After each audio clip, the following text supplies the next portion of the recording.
जे पियाला बसतात त्याला आपण लायसन दिलंय का काय? हा 2 वेळा मी स्वतः येऊन तिथे मुंगीत जाऊन बोलून घेतो. तुझा कोणता कर्मचारी ऐकत नाही, तू कंप्लेंट कर.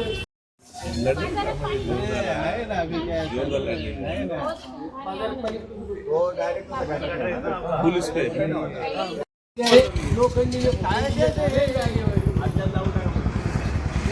नेरळचे माजी सरपंच तथा नवनिर्वाचित पंचायत समिती सदस्य भगवान संचे यांनी पुन्हा एकदा आक्रमकपणा दाखवत थेट मैदानात उतरत गावातील मूलभूत प्रश्नावर धडक कारवाईची सुरुवात केली आहे. केवळ आश्वासनावर न थांबता संचे यांनी आज नेरळ ग्रामपंचायत कार्यालयात प्रशासक अधिकारी सुजित धनगर व ग्रामसेवक अरुण कारले यांची भेट घेत शहरातील विविध समस्यांची जागेवर जाऊन पाहणी केली. ज्येष्ठ नागरिकांच्या बसण्याचा ठिकाण असलेल्या राजमाता जिजाऊ भोसले तलाव परिसराची पाहणी करताना रात्री येथे गर्दुल्ल्यांचा वाढता वावर आढळून आलाय. यावर संचे यांनी तात्काळ कडक कारवाईचे फरमान सोडत प्रशासनाला स्पष्ट सूचना दिल्या, तर परिसरातील बंद पथदिवे याबाबतही सूचना केल्या. मोहाचीवाडी येथील वाल्मिकी नगरातील सार्वजनिक शौचालयाची झालेली दुरावस्था पाहून संचे संतप्त झाले. दरवाजे निखळलेले तुटलेले असल्याचे निदर्शनास येताच त्यांनी जागेवरच नवीन दरवाजे बसवण्याचे आदेश देत कामाला तात्काळ सुरुवात केली असून इतरही सार्वजनिक शौचालयाबाबत त्यांनी सूचना केल्या आहेत. नेरळच्या मुख्य बाजारपेठ असलेल्या स्टेशन आणि परिसरातील गटारे तुंबल्यामुळे नागरिक त्रस्त होते. या ठिकाणी अडथळा ठरणारे अनधिकृत बांधकामे हटवून पाण्याचा निचरा सुरळीत करण्याच्या स्पष्ट सूचना देण्यात आल्या.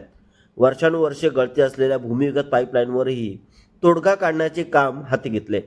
या दरम्यान स्थानिक नागरिक व महिलांनी पुढे येत संचे यांना आपल्या समस्या मांडल्या, तर प्रथमच लोकप्रतिनिधी जागेवर येऊन प्रश्न सोडवताना दिसल्याने आभार देखील मानले.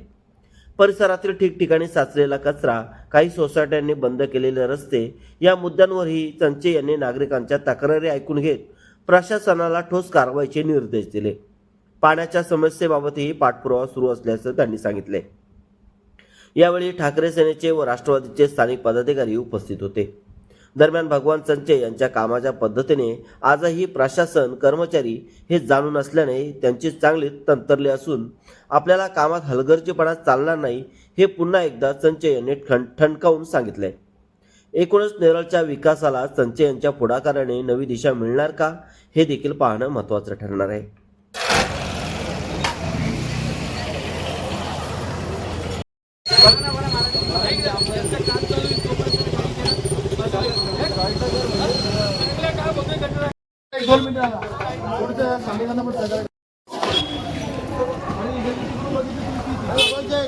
काय करणार